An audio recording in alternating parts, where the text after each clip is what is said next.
So I have a simple question for you. Do you give a After all, how many have to give? All right, what does that even mean? Well, I read a book over the weekend called The Subtle Art of Giving by Mark Manson. And this book was really interesting. Every now and again, I come across a book that really changes my thinking about something, and this book definitely did that. So part of what he's saying is there's only so many things in life that we can really care about. We can't care about everything. We can only care about a certain number of things. So what's important is that we get clear about what we care about, and that is where we put our focus. So in this day and age that we live in right now, we are bombarded with people like me who are showing up in your feed and talking about different things, and it's just constant. And so some things trigger us and they get us very emotional. We get pissed, we get angry, we get happy, we get motivated, whatever the case may be. But there's these moments that come along that really fire us up. And some of us go right into battle mode and we start going back and forth about trying to convince people about why they're wrong or why they're idiots or why they're morons or why we're right. And the reality is we waste a lot of time and energy on stuff that doesn't matter. So for us to live a successful life, we've got to get clear about what matters. We've got to get clear about what we really about. And that is where we put our focus. That is where we put our energy. Now, one of the things he said in the book that was really interesting was he talked about problems. And he talked about Sisyphus in the Greek story of how he was punished by the gods. And his punishment was he had to push a boulder up the hill, and every time he'd get the boulder up to the top of the hill, the boulder would then roll all the way back to the bottom, in which he'd have to push it up the hill again. And his punishment was to have to push this boulder into eternity. Now, the one interesting thing that is raised in the book is that all of us in our life are going to face constant problems. This is just part of life.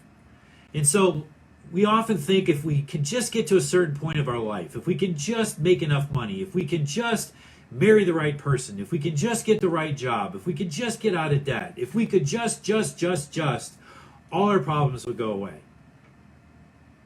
The reality is our problems don't go away. We get different problems. But problems are always there. Now, what's interesting is that he pushes on the idea that we get to choose our problems. So we're going to have problems no matter what, but we get to focus on the problems we want to have. So when we intentionally create our life, we also create the type of problems that we're going to see, and we get to spend our time solving problems we like rather than problems we don't like. We get to spend our life solving problems that we chose rather than problems we didn't choose. So I thought this is a really powerful metaphor.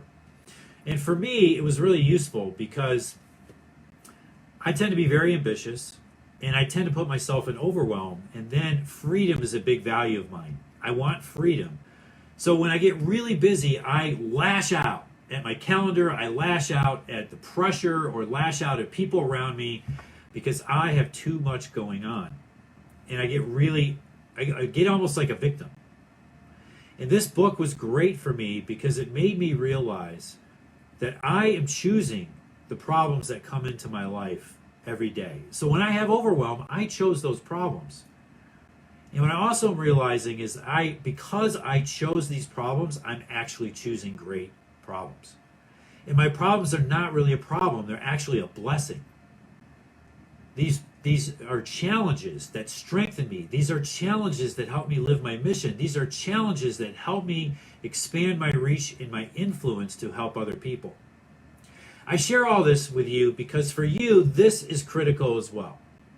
It's critical for you that you take the time to understand what are the problems in your life that you're solving. And if you don't like them, change them. Change your focus and choose to work on things that you're passionate about. When you work on things you're passionate about, the problems change, and you work on problems related to your passion.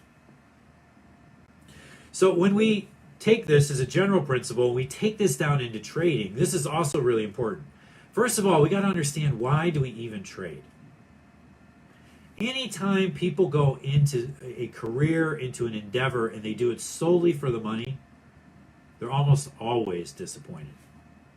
It almost always underperforms and brings up stresses and problems that they do not want to solve.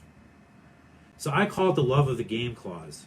I won't get into this in depth, but whatever you choose to do, you want to have a love of the game. You want to love practice. You want to love the details. You want to love pushing yourself.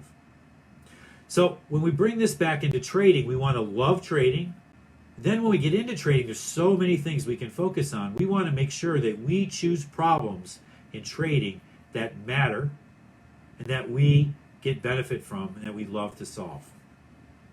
This is one of the reasons why I got involved in options, and one of the reasons that I really stress with students that the importance of using options, because options are problems that are worth solving. They push you mentally. They open up a whole matrix, a whole realm of possibilities that are not even known. They help you separate yourself from the literally thousands, if not millions of people you're competing with around the world. They're trying to do the same thing you are. You kick their ass when you use options instead of just buying or selling stock. And so I want you to think about this. What are the trading problems that you are trying to solve, and are they the right problems? Are you choosing the right market? That's a great problem to solve. Are you using options instead of just buying stock? Those are great problems to solve. Are you holding on to your winners and looking for big winners and pushing for them? That's a great problem to solve. These are all guiding principles that will help you trade at a high level. So a lot to unpack here today, but the simple thing is, be aware of where your problems are coming from. Make sure you intentionally choose them and choose the ones you're passionate about. Now, we're going to do a webinar tomorrow at 1 p.m. Central Time, where we're going to talk about our upcoming Matrix 101 workshop. We have a red pill challenge for people who are new to options, and this gets them to where they understand basics and why they want to use them. Then in 101, we actually start to really build in really solid fundamentals that people can profit from consistently. We show different systems in there that they can start using. One of them they can start using right away to be able to make money. And then because they're doing it, because of application, their learning curves really accelerate.